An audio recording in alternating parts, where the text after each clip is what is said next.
বেশ কিছুদিন আগে মিমি থেকে এই চিরুনিটা নিয়েছিলাম। তো এখন যেটা হচ্ছে আমি কয়েকদিন ধরে চিরুনিটা ইউজ করতেছি।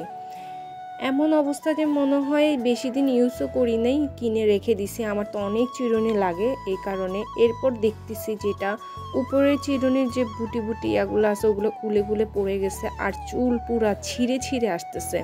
প্রায় ৩০০-৩৫০ টাকার মতো এটার প্রাইস পড়ছে। চুলের অবস্থা যে এটাই ১২টা বাজাচ্ছে সেটা খেয়াল করে নেই, যে দেখো চুল প্যাঁচা প্যাঁচায় পড়তেছে। আচ্ছা যাই হোক, কি আর করার, আফসোস। এরপর হচ্ছে কোরবানির সময় চলে আসছে। সবাই জানো একটা ঈদের একটা সুন্দর মৌসুম চলতেছে, চারপাশে উৎসব। আমাদের এবার কোরবানি করার কথা ছিল না। এবার আমাদের প্ল্যান ছিল আমরা কোরবানি দিব না, কারণ এই বছর আমরা হচ্ছে যেহেতু দাদুকে হারাইছি, এই কারণে অনেকগুলো মানে দাদুর ছিল মৃত্যুর, তো ওখানে অনেকটা কাপড় খরচ হয়েছিল, দেন আরও অনেক খরচ হয়েছিল এবছর। এই কারণে এবার প্ল্যানিং করেছি যে আমরা এবার কোরবানি দিব না। কিন্তু মেহেরাজ হচ্ছে নাসর বান্দা, সে দিবেই দিবে। ও বলতেছে না, যেহেতু জব করে সেক্ষেত্রে আল্লাহ তাআলা ওকে সেই সামর্থ্য দিছে কোরবানি করার।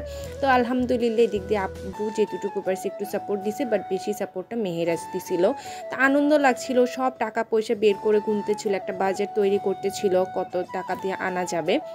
আর সবচেয়ে কোরবানির বড় কথা হচ্ছে আপনার হালাল টাকা যদি ১ টাকা হয় সেটা হচ্ছে কবুল করার মালিক হচ্ছে আল্লাহ তাআলা, সেটা কখনো বাজেটের উপর ডিপেন্ড করে না। তো ও সব কিছু ঠিকঠাক করে সকালে বের হয়েছে, সেই কল দিছে যে ১টা ৩৪-এ গরু নিয়ে আসছে।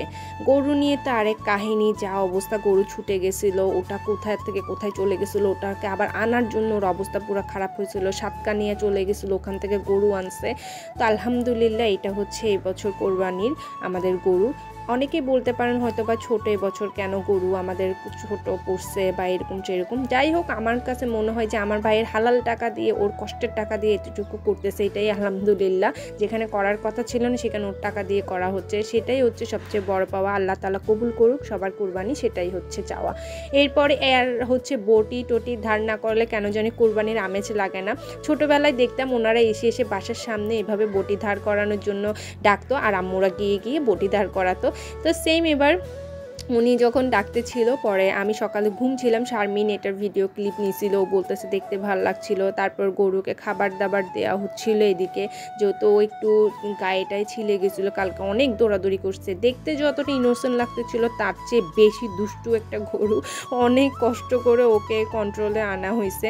তা আলহামদুলিল্লাহ, সবাই দোয়া করবা আমার ভাইয়ের জন্য, আল্লাহ তাআলা যেন ওদেরকে আরও ভালো কিছু করার তৌফিক দান করেন। আল্লাহ হাফেজ।